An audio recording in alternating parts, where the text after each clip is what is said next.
The old asylum stood silhouetted against the dying sun, a decaying beast of brick and broken glass. This was my challenge, 24 hours alone, no contact with the outside world, just me and whatever haunted these halls. My heart pounded against my ribs like a frantic prisoner. I'd been in my share of creepy places, I'd talked to demons and felt the icy breath of spirits, but this felt different. This felt evil.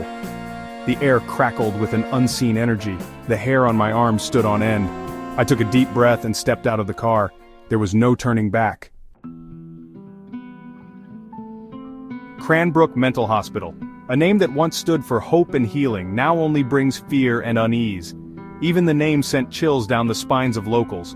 The hospital, once a beacon of medical advancement, had become a symbol of dread. It had been abandoned for decades, left to rot after a string of unexplained deaths and disappearances. The walls, now crumbling, seemed to hold on to the secrets of its dark past. I had spent weeks researching the asylum's history. Each document I uncovered added another layer to the mystery. Old newspaper clippings painted a grim picture. Headlines screamed of horror, detailing the tragic fates of those who entered its doors. Patients complained of being touched, held down, whispered to. Their accounts were chilling, describing unseen forces that tormented them. Some became violent, attacking staff with a strength no human should possess. Others simply vanished, leaving behind only questions and fear. Their screams still seemed to echo within the asylum's walls, trapped like lost souls. The air was thick with a sense of despair and hopelessness. One interview with a former orderly still haunted me. His eyes, filled with terror, told a story words could barely capture. He described seeing a shadowy figure, tall and skeletal, with eyes that glowed red in the dark. This figure, he claimed, was the source of the hospital's malevolence. He quit the next day, refusing to ever return. The fear in his voice was palpable, a testament to the horrors he had witnessed. The staff, once proud and dedicated, had their own stories. Many left without a word, their silence speaking volumes. The hospital itself seemed alive, its very structure groaning under the weight of its history. Lights flickered, shadows moved, and the air was always cold. Journals from former staff detailed strange occurrences, from objects moving on their own to disembodied voices calling out in the night. As I walked through the dark corridors, flashlight in hand, I could feel the weight of the past pressing down on me. Every creak, every whisper seemed to be a reminder of the lives lost within these walls. The wind howled through broken windows, carrying with it the faintest echoes of the past. It was as if the hospital itself was trying to tell its story, one filled with pain and sorrow. As I left the hospital, I couldn't shake the feeling that I was being watched. The past, it seemed, was not ready to let go. I wasn't a stranger to the paranormal. From a young age, the eerie and unexplained were part of my daily life. The house I grew up in was more than just a home. It was a gateway to the unknown. Growing up, my family's home had been plagued by strange occurrences. It was an old house filled with vintage furniture and memories of generations past. The walls seemed to whisper secrets and the air was thick with an unspoken history. Footsteps in the dead of night. They would echo through the dark hallways, each step sending a chill down my spine. It was as if someone, or something, was walking just out of sight, always just beyond the reach of the light. Objects moving on their own. I would leave a room, only to return and find things had shifted. A chair moved, a book fallen, a door slightly ajar. It was as if the house had a life of its own, playing tricks on its inhabitants. A feeling of being watched, always watched. No matter where I was in the house, I could feel eyes on me. It was an unsettling presence, one that made the hairs on the back of my neck stand up. I had seen things as a child, shadows that moved on their own, figures that appeared and disappeared in the blink of an eye.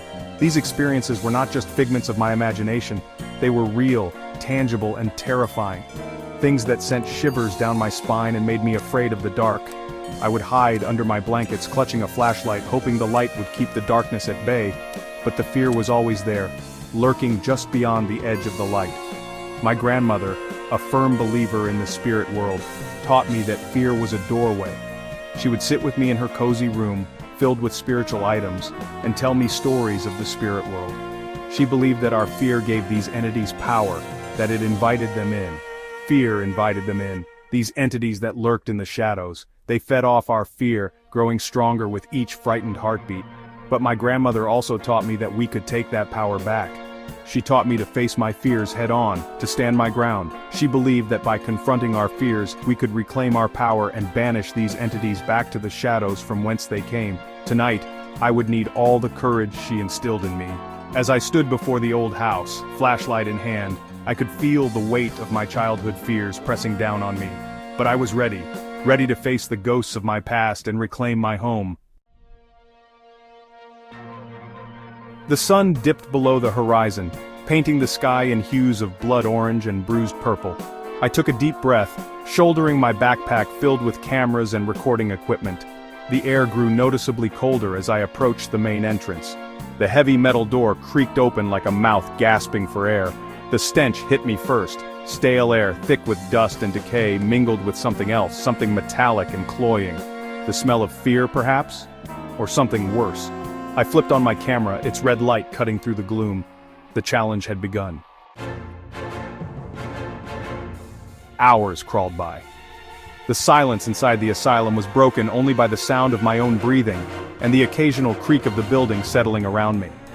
I wandered through long, empty corridors, my flashlight beam dancing across peeling paint and rusted medical equipment. Every shadow seemed to writhe, every rustle of wind sounded like a whisper. I felt a constant prickling sensation on the back of my neck, like I was being watched. In one room, a medical chart clattered to the floor as if pushed by an unseen hand. Then in the distance I heard it, a low, guttural growl. The growl seemed to come from deep within the bowels of the asylum. I followed the sound, my heart pounding in my chest. The air grew colder, the smell of decay stronger. I reached a room at the end of the hall. The door was slightly ajar. A cold, unseen hand seemed to grip my throat. I couldn't breathe, I couldn't move. I was paralyzed with fear. A wave of nausea washed over me, and the growl seemed to be right next to my ear, vibrating through my skull. This was it. This was the moment I had dreaded. Adrenaline surged through me, breaking the spell of fear. I stumbled back from the door, my hand instinctively reaching for the crucifix around my neck. My fingers closed around the cold metal, and I whispered a silent prayer. The growl subsided, replaced by an eerie silence. I stood there for a moment, heart racing, trying to regain my composure. Part of me wanted to run, to flee this cursed place and never look back. But another part of me, the part driven by curiosity and a thirst for the unknown, urged me forward. I took a deep breath and pushed the door open. The next few hours were a blur. The adrenaline coursing through my veins made it hard to focus on any one thing. Every creak, every whisper seemed amplified, echoing in my mind.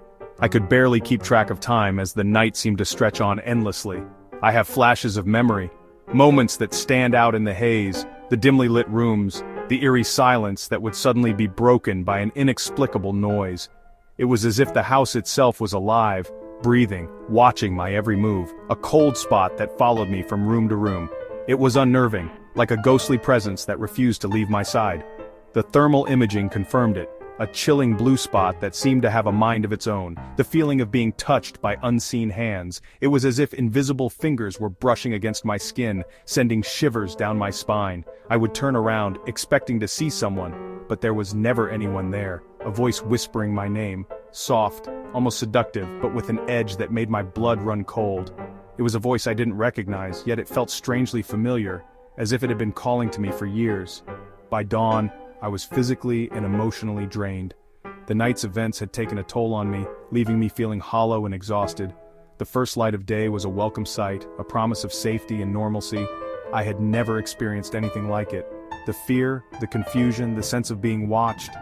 It was all so overwhelming, so real. I couldn't shake the feeling that I had been touched by something otherworldly. I left the asylum, the rising sun a welcome sight. The warmth of the sun on my face was a stark contrast to the cold, oppressive atmosphere of the house. It felt like I was stepping out of a nightmare and into the light of day. I spent the next few days reviewing my footage, each frame, each second hoping to find some explanation for what I'd experienced. It was a painstaking process, but I needed to know if what I had felt was real. Most of it was inconclusive. Blurry images, distorted sounds. It was frustrating to say the least. I had hoped for clear evidence, something tangible to prove that I wasn't losing my mind. Shadows playing tricks on the camera. They would move in ways that defied logic. appearing and disappearing in the blink of an eye. It was as if they had a life of their own, mocking my attempts to capture them, sounds distorted by the wind, whispers that seemed to come from nowhere, carried on the breeze. It was maddening, trying to separate the natural from the supernatural. But there was one clip, captured in the room with the growling, that sent chills down my spine. It was unlike anything I had ever seen or heard before. The growl was deep, guttural, and filled with a malevolence that was palpable.